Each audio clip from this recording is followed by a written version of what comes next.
The day after Election Day, Pennsylvania Democrats are celebrating big victories in two big races. Josh Shapiro is the projected winner in the governor's race over Doug Mastriano, and John Fetterman bested Dr. Mehmet Oz to take over the Senate seat now occupied by Republican Pat Toomey.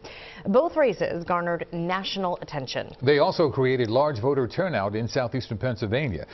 Siafa Lewis has more on the issues that drove voters to the polls and why they ultimately favored the Democratic candidate. Siafa?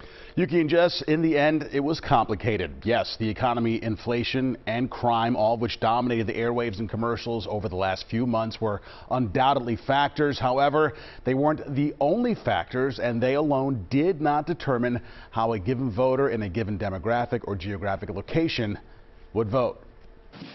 Despite 40-year highs in inflation, rising interest rates, a looming recession, and post-pandemic increases in violent crime, Pennsylvanians, like many other places around the country, stuck with politicians in President Joe Biden's party, surprising many expecting a red wave. While the press and the pundits are predicting a giant red wave, it didn't happen.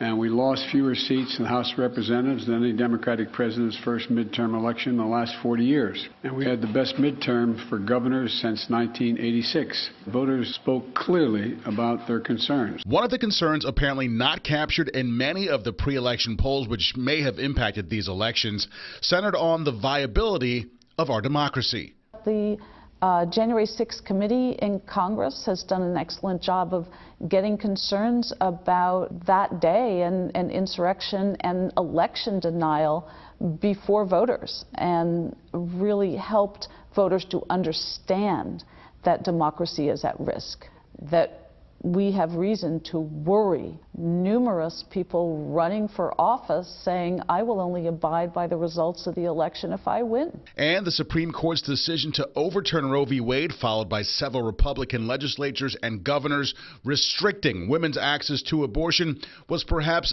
the issue that most impacted these elections, contributing to record voter turnout. There is reporting that people cared almost as much about a woman's right to choose as they did about the economy, and that's telling a lot.